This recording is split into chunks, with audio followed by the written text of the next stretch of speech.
Hello, everybody. I'm Dr. Jesse Jackson III. I'm the best-selling author and facilitator of the Don't Kick 'em Out book and training series, which is totally focused on using our framework to build strong teams that flush out negative and poison and toxic behavior. That's the toxic behavior of students. And what we have noticed is that we have to spend a lot of time on identifying toxic patterns of adults. You catch me in a fantastic time. I've just done a series of leadership retreats in multiple states. It's been phenomenal.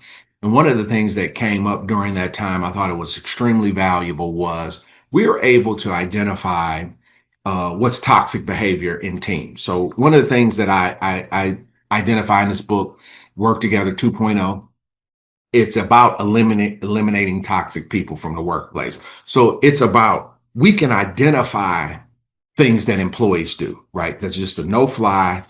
Hey, you can't do that here, right? Being problems with attendance, attitude, lack of production, gossip. We can identify that. One of the things that came up at one of the retreats that was really phenomenal was looking at the patterns of toxic administration. What do we do if we have toxic bosses, toxic department heads?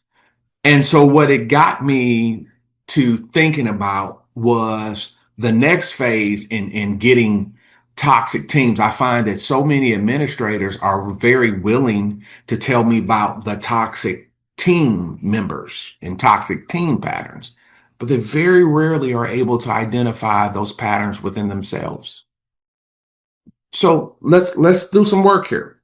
I want to give you the top five toxic administrator personalities and things that we've seen.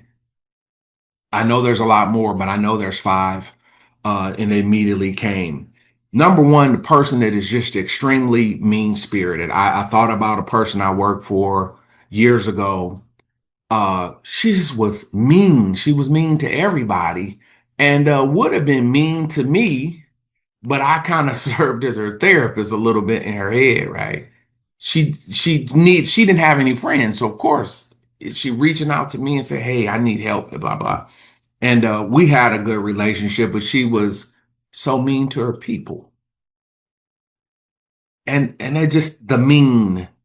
That's toxic. Just being straight up mean. The second is the bully. The bully is the person who is. I could think about a situation I had somewhere in the Midwest South, somewhere like in the Dakotas or the Virginias, somewhere in the mountains. And a person was um, the superintendent and just was a bully. One of the things that the principals complained about or told me in confidence was how she just pushed him around. Now we're all adults. Most of us went to school together.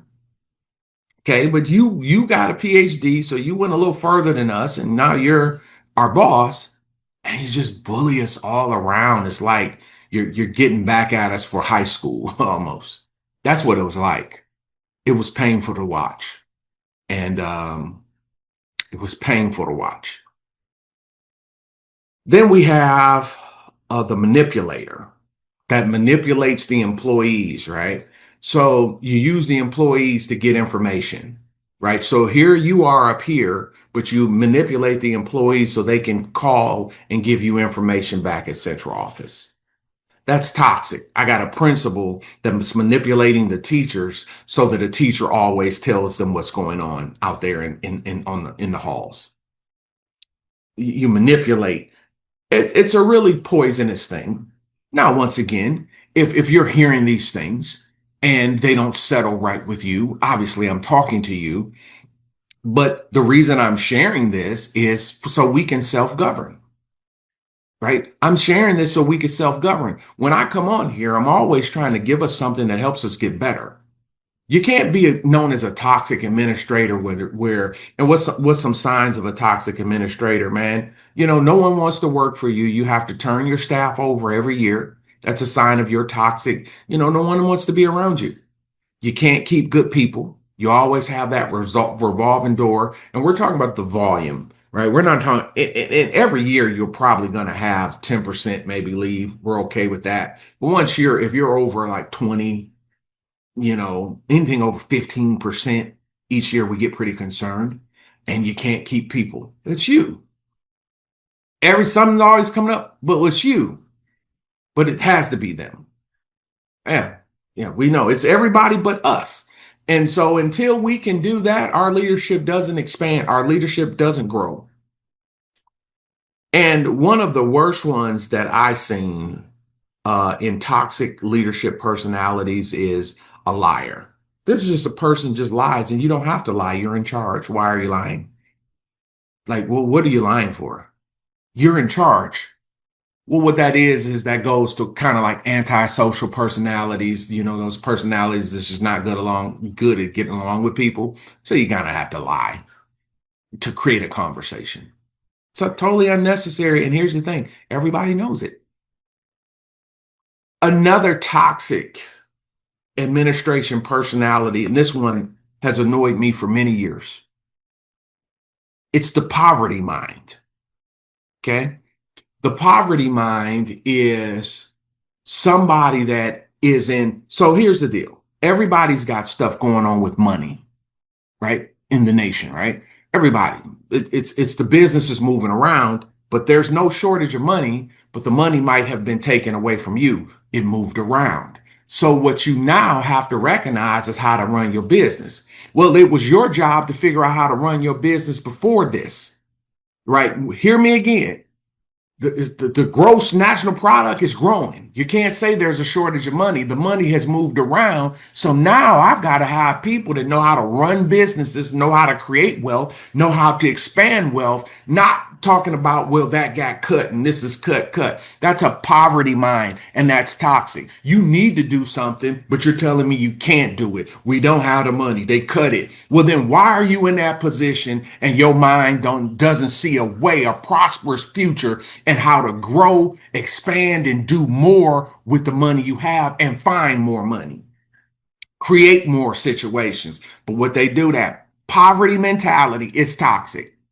Oh, well, we don't have money for that. We don't have money, but you got money for what you doing.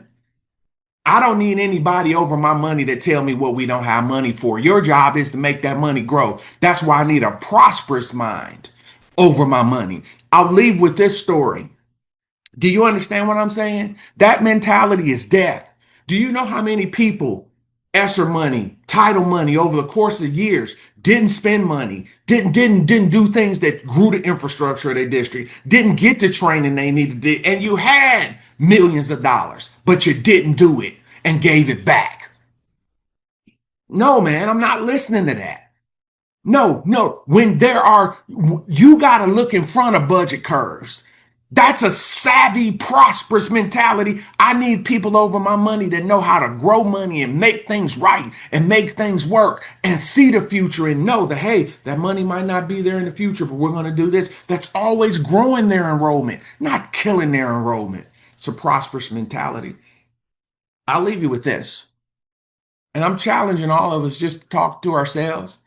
You need help with it? Get training. Call in. Do a consult with me. I'm a neutral party. Ask some questions. Read some books. But don't sit there and come back and do the same thing you did last year. It doesn't work, and you're ruining the team. And when I had a young lady, I can never forget this lady called me from Seattle. A beautiful lady. We worked together many years. Awesome. She called and said, Dr. Jackson, I know you never met me, but I watched your video today and I just want to thank you because you were talking to me. Start crying on me on the phone, total stranger. Now, you all would say, well, we never do that, Jackson. And you do you. Beautiful person, really needed help. When I'm doing this is what's going on. I literally respond to the energy, the vibes, and the things that I see from my travels, things people let me know that I could see that we have to fix. One writer put it this way: without counsel, purposes are destroyed. So if I'm in a leadership position, I actually become who I listen to. And I would ask every single leader out there, who are you listening to? Who is your guidance? Who's your mentor? We're not talking about the mentor they assigned you. We're talking about the person who you have personally chose to listen to. And I want to say a major thank you to the hundreds that have chosen me for guidance, who have valued what I've said to them over their careers. We've only been blessed to coach 48 principals of the year of their district, their region, or their state. And those people accepted us as their mentor and their guidance. I'll leave you here. I remember working for a financial manager. So in Michigan at the time, government was taking over schools. The governor would assign a financial manager and send them down to you. I was working in a district that was about to be taken over. They were 9 million behind. And great being around this person did more for my career than you would ever imagine. He was the assistant director of education for two presidents as the assistant. He's a finance guy, great guy. Um, he came down and did the audit for the governor. He's taking over our district. And one of his findings was we had like 600 iPads in a warehouse. This is like in 2011 or 12. Had like 600 iPads in a warehouse. Uh, so I'm in with the superintendent. It's a dear friend, and they worked good together. He was really complimentary and cool. And he came in and said, "Oh, well, we noticed the inventory said we had 600 iPads." And he said, and somebody else was in the room. He said, well, why don't the kids have them? Now, this guy's a man of means. He's a very wealthy guy, an accountant, really wealthy guy, business guy, works for the government. He said, well, why didn't we give them to the kids? And the lady that was sitting at the table, I think she was over title of federal funds or something like that. She says, oh, no. And the principals was there. This was I got it. It was like a cabinet meeting. The principal was there. And one of the principals said, oh, no, we can't send them home. The kids are stealing. He didn't even blink. This was his response. He didn't even process it. They was like, no, oh no, the kids are stealing. We don't send those home, Mr. Martin. We don't send those home. I will never forget this all my life. And I'm sitting there and I heard that one. And Mr. Martin didn't even hesitate and said, well, if they steal them, let's just buy new ones. And the table it clicked in my head like, oh yeah, that ain't a poverty brain. That's a wealth brain. Okay, they get stole. We need them. Just buy more. Why are they sitting in the warehouse? Prosperity mind. That's a rich man. That's a man that knows how to grow things. Now, what was his expertise? In correcting urban inner city districts, right? So he understood using capital to grow your company, never operating in a shortage mentality. That's toxic, right? Like poor attendance. That's a toxic behavior. We can't count on you. This is something that admin can fix, but it gets fixed with awareness of self. What's going on with me? A lot of times, I'm only here to help. And I do these things and do these tutorials to help give you feedback, things I've seen, things I know. Remember this, you will become who you listen to. So I would ask you, who are you listening to? Who's your mentor? Who's your guide? You need support, guidance. This is why I'm here, and I'm here for you. Please reach out any way we can help you. Be glad to do it. I'm Dr. Jackson. I'm out.